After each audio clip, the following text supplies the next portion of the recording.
The view from my attic window is to an empty street. It's a cool spring afternoon, but the sky is a deep, warm blue. I watch as the sun arcs westward, casting sharp shadows of winter-bare trees across the asphalt and still brown grass. Styx, our greyhound, lounges in a pool of sunlight on her bed. Gail works away at the kitchen table. Paper, files, and books fan out around her as she writes. The radio fills the silence with more grim news. A truck appears, driving south. Shadows creep up and around its red and white graphics. It stops on the wrong side of the street, directly in front of our house. A postman approaches and climbs up our front steps, depositing a large beige envelope in our mailbox before quickly retreating. He and his truck disappear, slipping through the shadows, leaving the street quiet once more. I retrieve the packet, trying to minimize my contact with it or the mailbox or the door handles or light switches and so on as I make my way to the kitchen. We are still in the early days of the 2019 pandemic, now crowned with the officious moniker SARS-CoV-2. This, one of our first deliveries from the outside world, needs to be handled with suspicion. Our home, more than ever, is a sanctuary in this new, unfriendly realm, and it needs to be protected.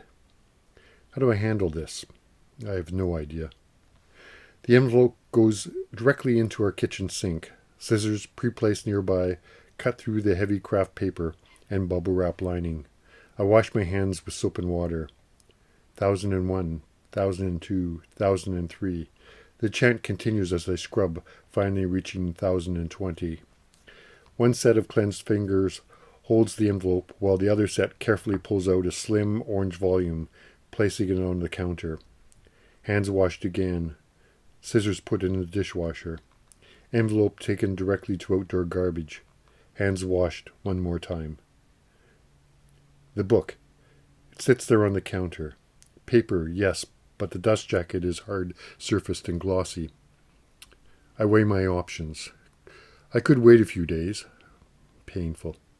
But it has been in transit for some time, and its last human contact was at least a week ago. Good enough. I sit by the window in a comfortable armchair, book in hand.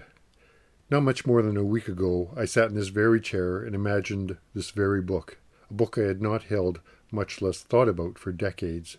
And here I am, holding that book, a used copy in pristine condition. I think that it may not have been opened since 1981, the year it was published. This April 2020 afternoon, the sun makes its way across my armchair, illuminating the pages of André Kertész from my window.